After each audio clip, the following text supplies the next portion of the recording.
Hey, it's Mike Hambright from FlipNerd.com, and we have a quick expert tip to share with you from Roger Faulkner, who's going to share a tip on how to build a successful business partnership.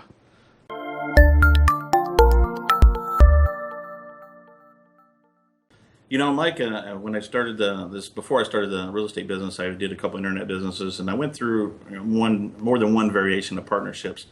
And it really just kind of dawned on me going through those partnerships. And when I started this business in real estate and decided to go again the route of partnership, what I was doing wrong and how to do it right this time. And what dawned on me is that when you set up a partnership, whether it's one person or five people, you're building a team.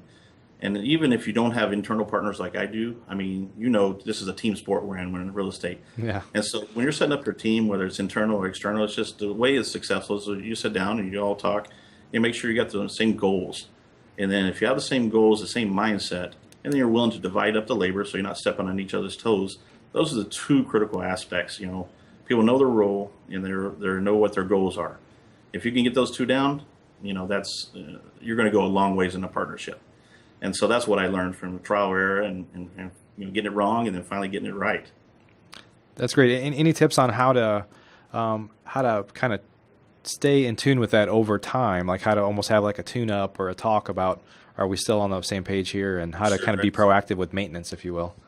Sure. It's just communication at that point, so you've communicated up front what your goals are, what your roles are, and just every once in a while sitting down and reviewing that and see if the business has changed or if the roles have changed, and making sure you communicate as you go, and just having that attitude.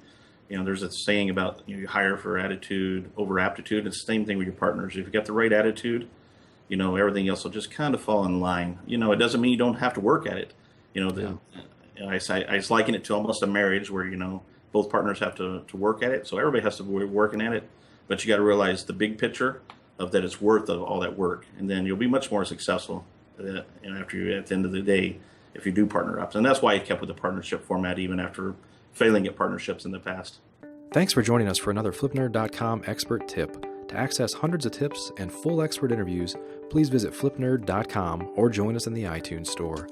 We'd like to thank our sponsors, RealtyMogul.com and National Real Estate Insurance Group. To access the most robust social platform in existence for real estate investors, where you can find off-market wholesale deals, find great vendors to help you in your business, and learn and socialize with other real estate investors, please visit the all-new FlipNerd.com. If you're not yet a member, you can set up a free account in less than a minute.